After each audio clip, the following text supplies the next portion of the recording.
When I was 10 back in 1999, my family and I moved from California to Texas to avoid the rising levels of gang violence in my home city of Compton. Arriving in Irving, Texas, we moved in a home on a street called Shady Grove Road. There was nothing peculiar about the location. In fact, I loved it there. Since there was a river behind our backyard and a local park named Fritz Park, it was a huge relief being able to go outside and play with the other children that lived next to my home without the sounds of gunshots being fired.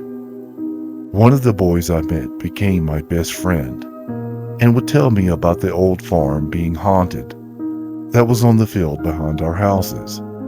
Our parents would joke around about being out too late, that the old man who lives in the abandoned barn would come out and kidnap us and then drag us to the river. Being scared to be out after sunset, we would obey our parents' request and be in early. A year passed by in our new home without anything unusual happening until tragedy struck. A nice old man was walking to Fritz Park on a rainy day, and as the news stated, he wanted to get a better look at the overflowing river behind the park, but the dirt was not stable due to the constant rain, and he fell 15 feet into the river, and he eventually drowned. His body was recovered 2 days later, a mile down the river. The next day, my friend came to me to visit. While I was in the garage helping my father with his jewelry business, and he asked me if I wanted to play by the river. Still too shaken by the recent incident, I declined, since I was too scared to go down there. I would rather play by the barn instead, so we chose to do so.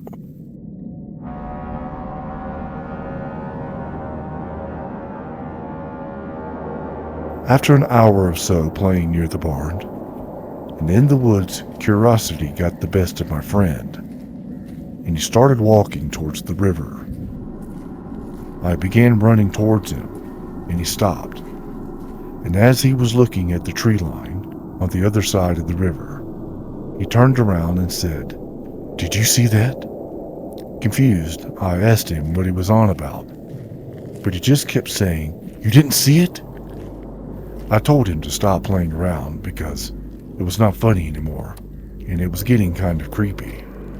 All of a sudden, we heard a loud splash. That scared both of us, and we ran as fast as we could back to my dad's garage, where he came out asking what's the problem, and we explained what happened. Taking a sip from his beer and grabbing his cane, walking towards us, and said, The old man in the barn gave you a warning. And he laughed. Patting me on my head, my father still laughing, told us we needed to be careful near the river, and no such things as paranormal exist. Shrugging it off, we walked back outside, and my friend said to me what he saw near the river, explaining that it looked like there was someone or something in black, walking along the tree line, peeking out from behind a tree. It felt wrong, like it was pulling me in, as if it was trying to get me to walk into the water. I could tell he was trying his best to hold it together, that his own mind could not process what he saw. But I do believe he saw something. After he finished explaining, he told me he should head home. He was exhausted, and it looked like a thunderstorm was blowing in, and he had to go. As he was leaving, my father called me in and told me to help him with polishing a couple of rings for him. So I agreed to do so, because I really did not want to go back to bed yet.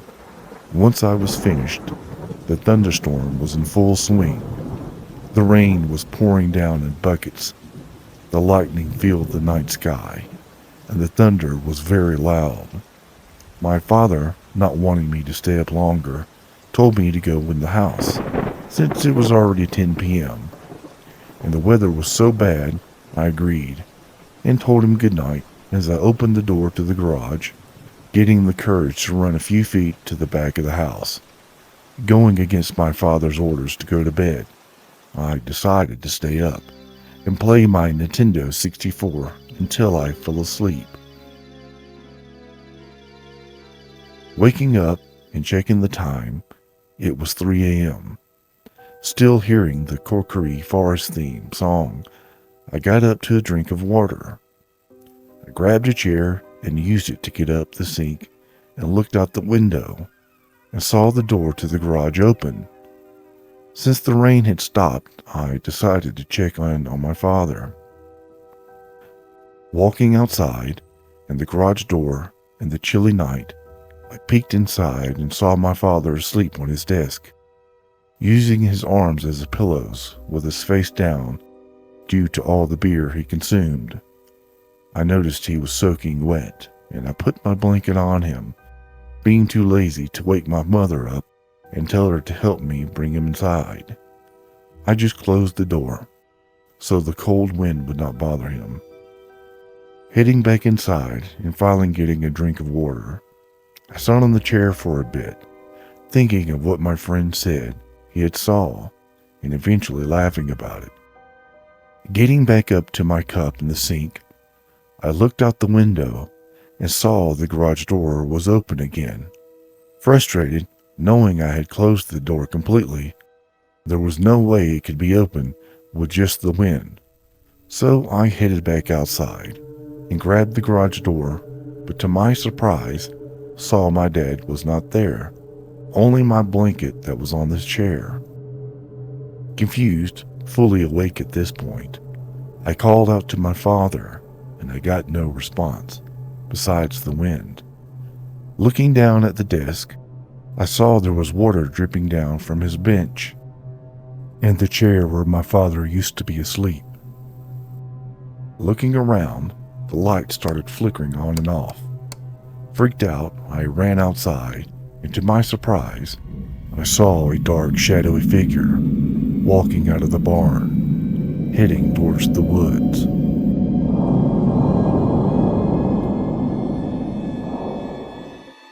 Being in complete terror, I ran back inside the house and barged straight into my parents' room screaming. My parents woke up quickly and turned on the lights. I saw my father was in bed asking me to calm down, while my mother held me, rocking me back and forth, telling me the same. Once I was stable enough to talk, I asked my dad what time he came back inside from the garage.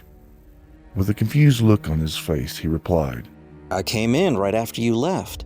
I just cleaned up and locked the garage door. I didn't feel like drinking anymore and decided to go to sleep. Why? Why? Hearing that, I began to cry and told him everything that happened. My mother was next to me. Hun, are you sure you were not dreaming? To my defense, I told her I was not making this up, that it was wide open when I woke. Upset at not being believed, I ran to my room, grabbed my jacket, and went outside with my father. He was waiting on me, telling me there's no way that anyone could get in.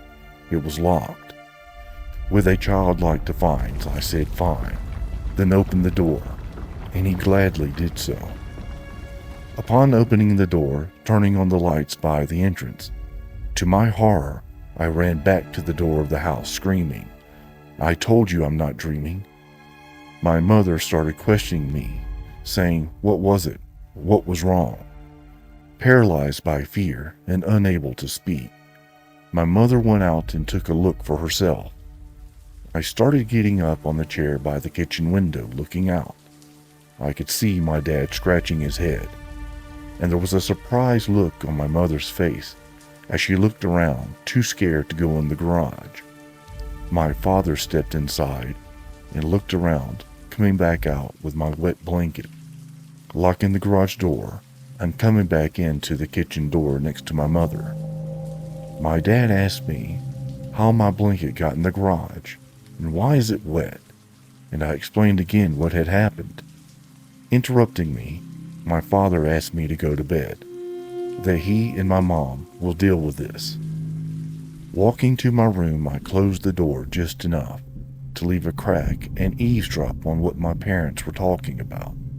My mother asked, How is it possible our son went into the garage with it being locked? And who did he see on your table? My father replied, I don't know. I'm just as confused as you are. It's just crazy to see those wet footprints walking in the garage and to the back as if passing through the brick wall.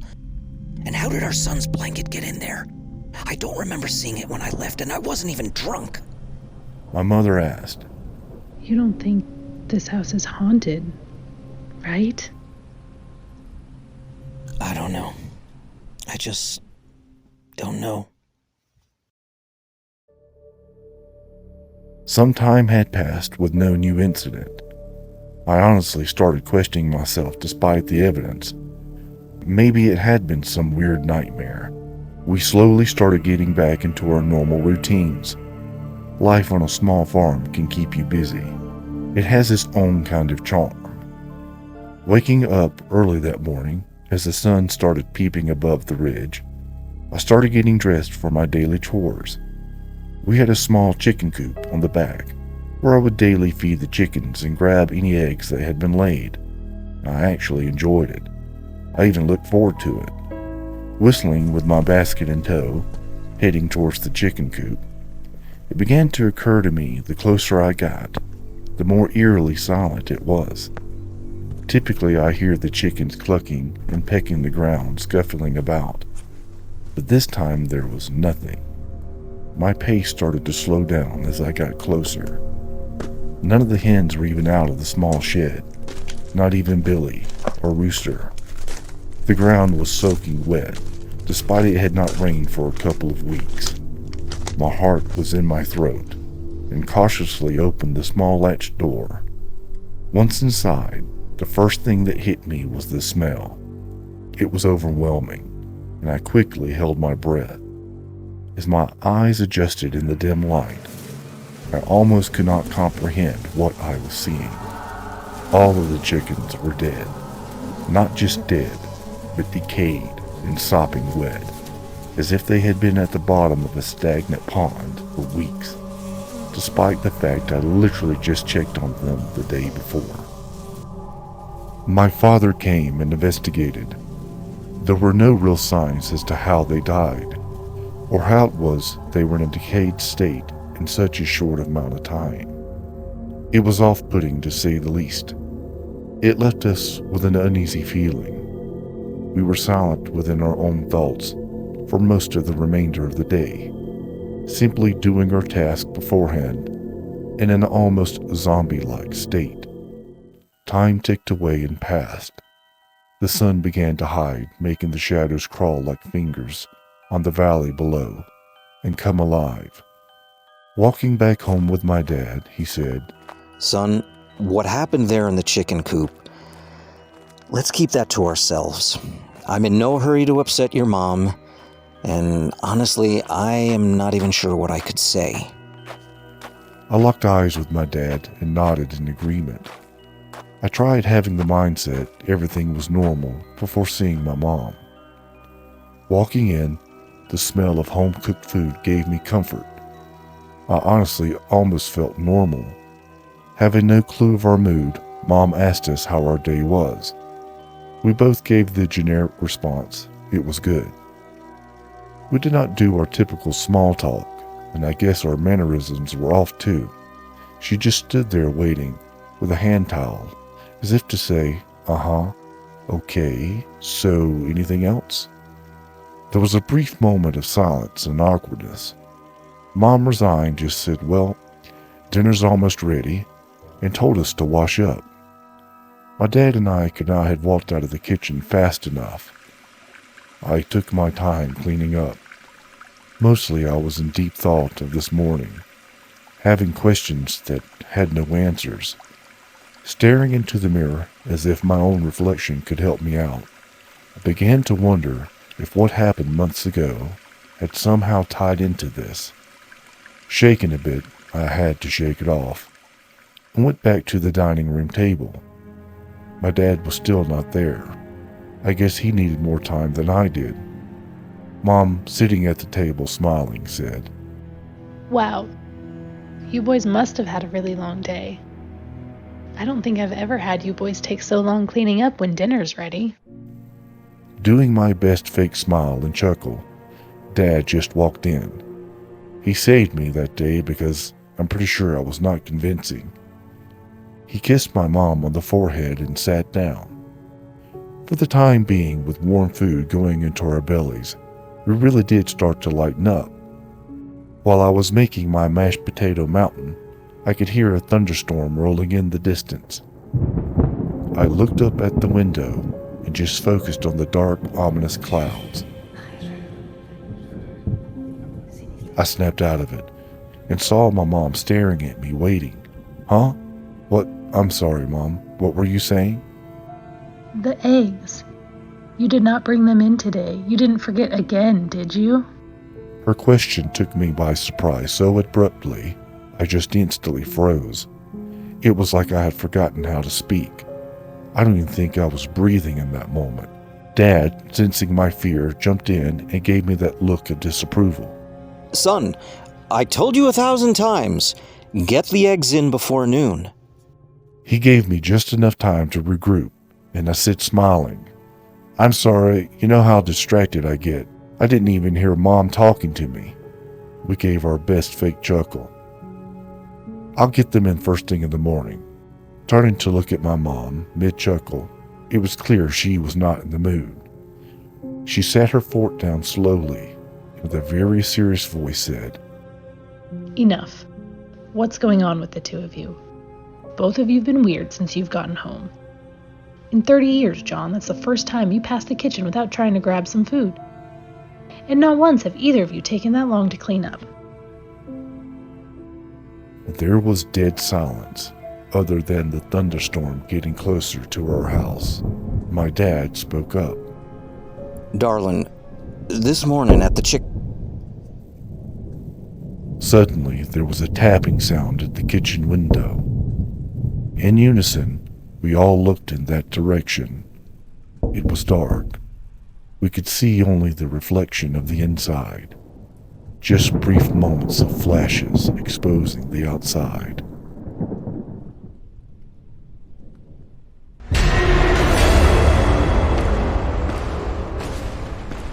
On instinct, we bolted from the table, knocking the chairs over, almost tripping over ourselves, trying to get away from whatever that thing was. We ran instinctively to the back of the house, slamming the bedroom door shut. My father locked it. We backed up as far as we could until our backs touched the wall. My father embraced both me and my mother as we stared at the door, waiting, listening. The pounding of my heart was almost as loud as the violent thunderstorm just outside. I tried holding my breath as I could hear that thing just outside the room. A trickle of water started coming from under the door. But before I could even process what I was seeing, the door shook violently. I was scared it would come off the hinges.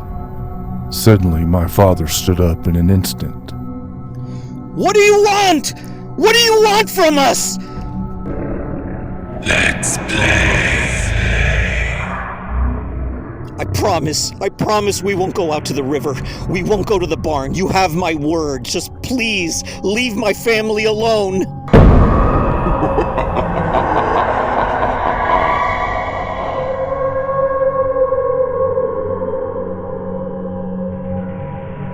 Everything gets quiet, almost too silent suddenly. We waited for anything, any sound, any movement, but nothing else happened. Morning came and the sun just peeped over the horizon. I was asleep in my mother's lap, having no recollection of even when that happened. I saw my father standing by the door. He turned and gave us a knowing look and slowly opened it. Standing up with my mom, watching Dad go out in the hallway, we started walking just behind him, carefully looking around each corner. So far, nothing seemed out of place or disturbed, despite the chaos we had endured just last night. As we started heading towards the kitchen, we saw a small lump of something on the floor. Getting closer, my dad inspected it. It was Billy, our rooster. He was ripped completely in half, dripping in blood. In shock, we stared. My mom started crying. And in that moment, with the corner of my eye, I noticed something. I turned and stared with my mouth agape. My parents turned and followed my gaze. Written on the kitchen cabinets in blood were the words, "Get out." And that's exactly what we did. A week later, we moved out. Whatever that thing was, I don't know if it was the old man, or maybe it's what took the old man. Or perhaps the country life just isn't for me.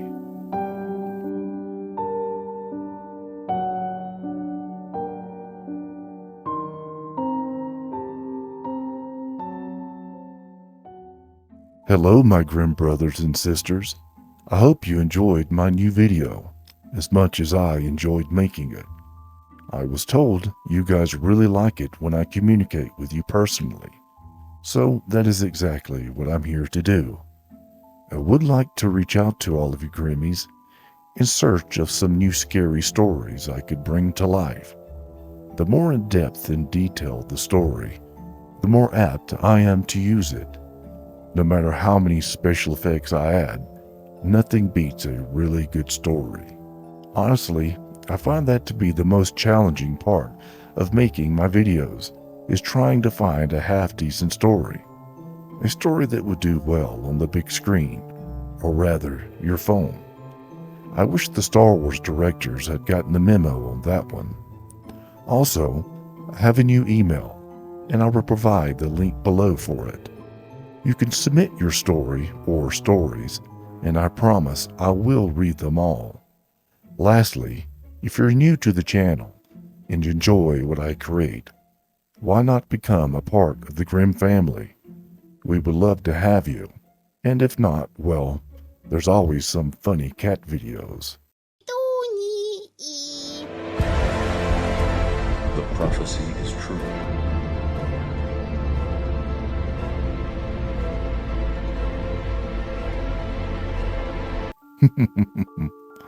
That never gets old. Well, it was good seeing you guys once again. I know I come and go with videos, but I will always be here. And thank you for the tried and true followers that have stayed with me. I really do appreciate it. And as always, Grim brothers and sisters, I will see you soon.